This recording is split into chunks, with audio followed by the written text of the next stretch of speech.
তোরা দেখতে না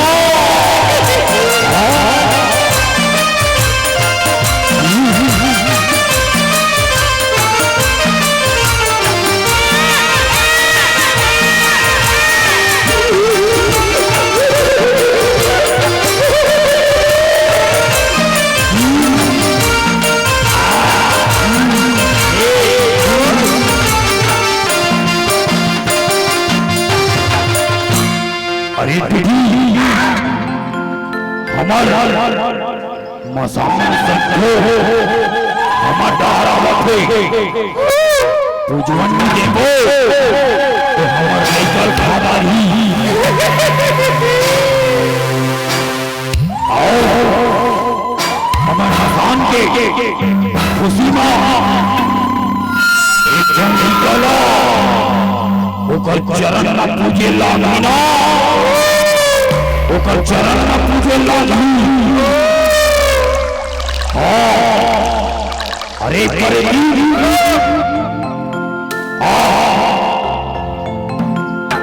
हमार मसान ला खुश करे बर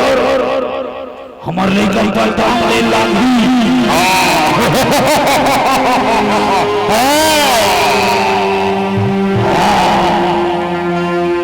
ले जिया ले जाई गया मरे मरे घर नहीं खाए जिया गया लेके जिया गया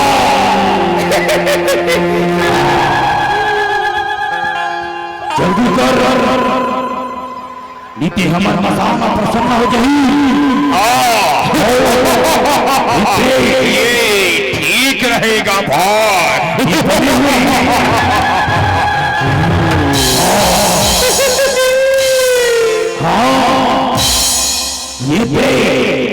ये बड़ी जान है चले ये हाँ इन्हें पेट जरूर भरी तुझे बड़े घर पे तलवार लगे डाल दे अरे बड़े दीदी बड़े ध्यान लगा ले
করবো না।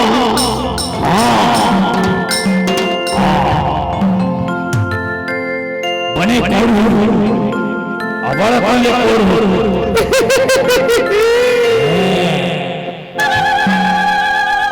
नीचे माटी के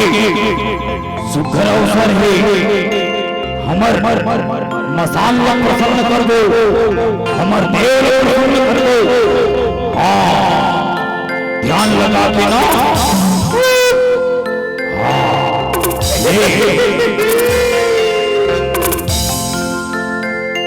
ये तोला माटी कोड़ेला नैया धीरे धीरे अपन पागल धीरे धीरे तोला माटी कोड़ेला नैया धीरे धीरे अपन पागल धीरे धीरे तोला साबर धरेला नैया धीरे धीरे अपन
मरे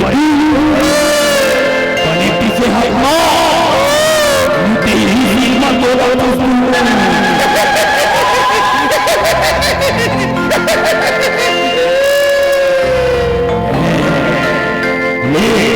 भगवान के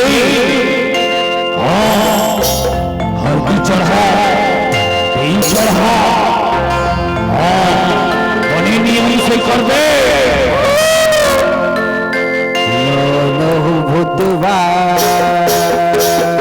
लालो भूतवा हो मर घटिया तेरा हो मर घटिया